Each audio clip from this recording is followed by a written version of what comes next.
What if one of Hollywood's most iconic duos, a friendship that defined famous for being famous, just revealed their secret breakup had nothing to do with drama and everything to do with play dates? Buckle up, A-listers, because we're pulling back the curtain on the real, shockingly relatable reason Kim Kardashian and her food-obsessed hype man, Jonathan Cheban, aren't attached at the hip anymore.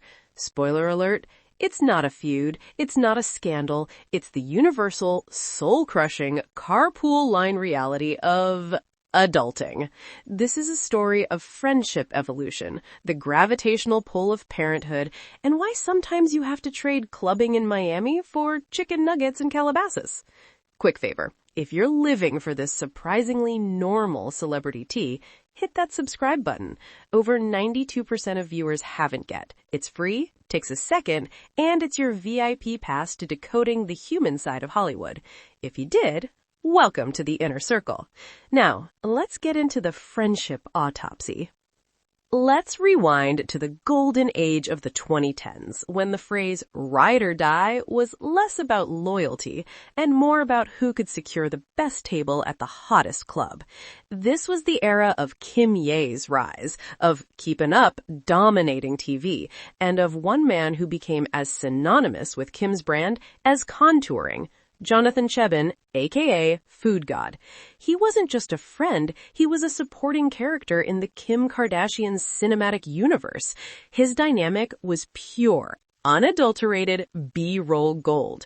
Remember the paparazzi walks? Kim stone-faced and determined, while Jonathan would literally be right there, sometimes holding her purse, sometimes just vibing. He was her human shield, her hype man, her partner in crime for every red carpet, every vacation, every late-night snack run that just happened to be in front of a photographer. He was the living, breathing embodiment of the +1 lifestyle.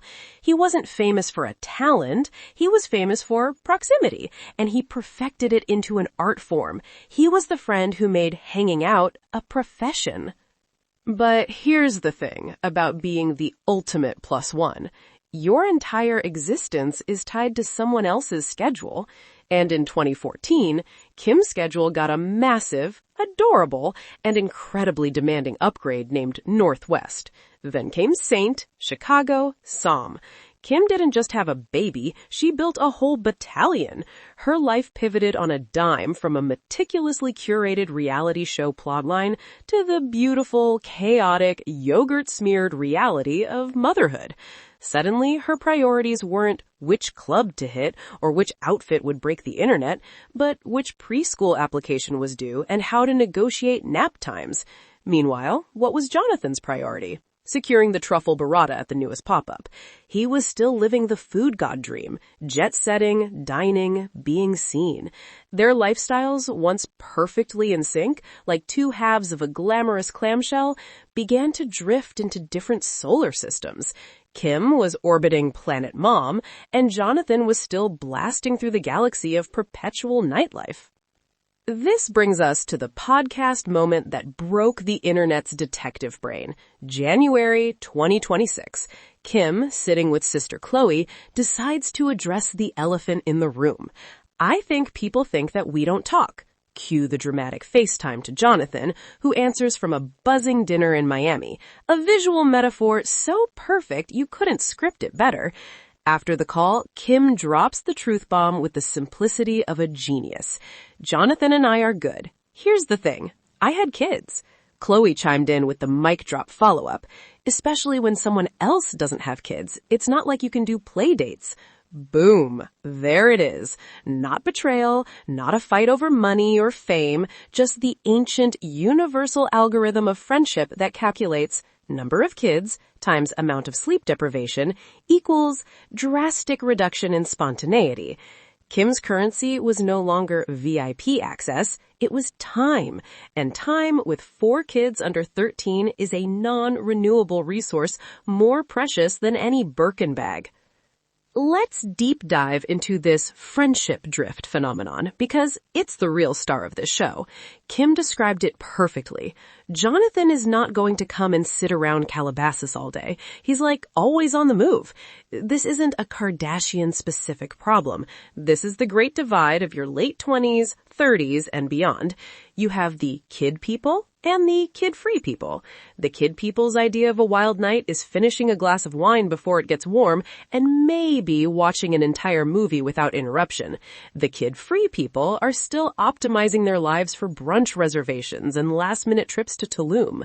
It's not that you love each other less, it's that you're literally living in different dimensions.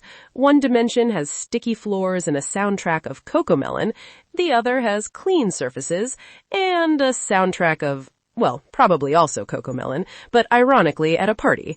The friendship doesn't end, it just goes into a low power mode. The texts change from, OMG, meet us at Bootsy Bellows in 20 to, thinking of you, sent 11:57 p.m. Now, some of you might be thinking, but she's a billionaire, she has nannies, she has staff.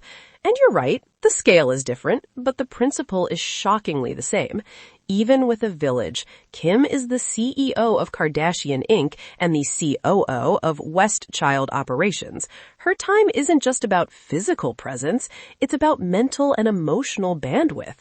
Choosing to spend an evening out isn't just hiring a babysitter, it's a strategic decision that requires energy she might not have after running Skims, filming a show, and mediating a debate over which child gets the pink iPad. Jonathan's lifestyle is fundamentally about availability. His brand is being available for the next meal, the next event, the next photo op. Their values for this season of life are misaligned. It's less a falling out and more a gentle, mutual understanding that you can't row the same boat if one of you is now captaining a cruise ship full of tiny, screaming passengers. But here's the beautiful, hopeful twist in this whole saga. The good in Jonathan and I are good. This isn't a burned bridge, it's a bridge with different operating hours. The history's still there. The love, as Kim and Khloe reiterated, is still there. They've just graduated from the see you every day phase to the lifelong friend phase. These are the friends you might not talk to for 6 months, but when you do, you pick up right where you left off.